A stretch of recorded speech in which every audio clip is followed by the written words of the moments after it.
The Golden State Warriors are back in the Western Conference Finals. Klay Thompson, I've been keeping a very close eye on him since returning from injury. He's had some good games, had some bad games, and like clockwork, I was being a clown, making myself a fool on social media after that horrendous Klay Thompson game in Game 5, and Game 6 has the best game he has had since returning from injury.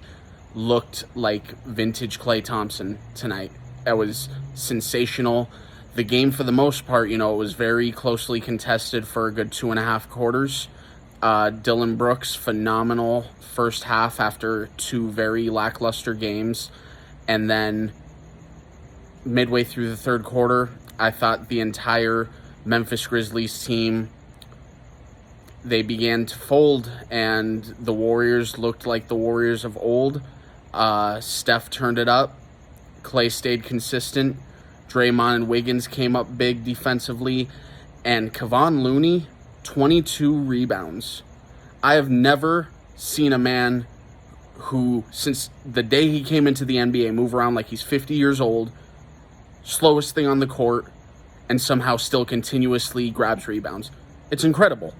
It really is. This was, from top to bottom, starting lineup, probably the best game they've played in the postseason, in my opinion. And I know they played some really, really good games in that Denver series, but I put this as better than that because I think this Memphis Grizzlies team, even without Ja Morant, is significantly better than that Denver Nuggets team. And what are the takeaways that I have so far? First things first, Memphis Grizzlies have nothing to be ashamed of, especially without their star player. Gave the Warriors everything they could, and they were a very tough out. I said in my last video after Game 5, that I think the topic of are the Grizzlies better without Ja Morant is absolutely asinine and ridiculous. The answer is of course not. The reason that they have the record that they have and they look as good as they do is I think they add a key element to their offense that Ja Morant has not yet understood when he's on the floor, and that's ball movement. And I think the one thing that they can take from this going into next year, because make no mistake about it, the Warriors are where they are right now, and who knows for how long because of the age of some of their stars. But the Grizzlies are here to stay for a good long while. Make no mistake about that. They've got the right guy at the helm in Taylor Jenkins. That hell of a job, and I think we can take a lot more positives than negatives out of this. And I'm not going to try to take away from what the Warriors did. I know I mentioned in my last video that a couple different plays happened. The Grizzlies probably would have finished the series in Game 5, but that's all whatevs.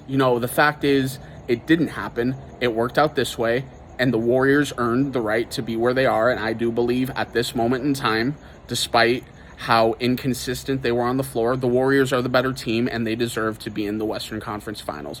But bravo to you, Memphis Grizzlies. Gained a whole lot of respect in this postseason and this regular season that you had, and I have no doubt you'll be back even better next year. And for the Warriors, I stand by, and I'm going to keep this very short because I have no intention of taking away from a well-deserved and hard-earned trip to the Western Conference Finals, but I do believe that either or of Dallas or Phoenix will win that series. I think both matchups are very favorable for those teams. But the one thing I'm going to say is I will never count out entirely what happens when you have a Steph Curry, Klay Thompson, and Draymond Green on your team.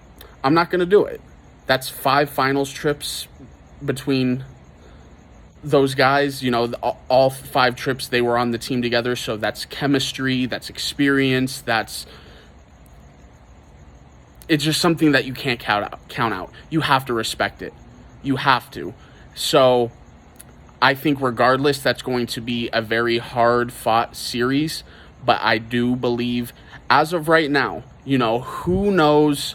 God forbid, knock on wood, never wish injuries upon anyone, even players that I absolutely hate. I would never do that. But you never know. An injury could happen in this Game 7, which will significantly swing in favor of the Golden State Warriors. So who knows? Going forward, though, because now we only have the 2 series, Eastern Conference Finals, Western Conference Finals, and they're going to happen every other day. I'm going to have the ability to do what I do with my Phoenix Suns talk when I break down that individual game. And I'm going to do that for each conference finals games as they occur. So I'm going to get down to why I believe each matchup is favorable for the opposing team against the Warriors. But right now, just enjoy it, Warriors. It's been a hard 2 years with all the injuries and unfortunate situations you've had to endure over the last 2 years. You've also been very spoiled with those 5 straight trips to the finals, but with that pedigree of those pedigree of players that you have on that team, getting Steve Kerr back to coach these conference finals, it's bravo. You've earned the right to be where you are, and I believe you were the better team all along. And again, bravo, Grizzlies. This is just the beginning for you guys. I truly do believe that. So thanks a lot, guys. I will talk to you some more tomorrow, bring you some more content, and I'll talk to you then. Thanks, guys.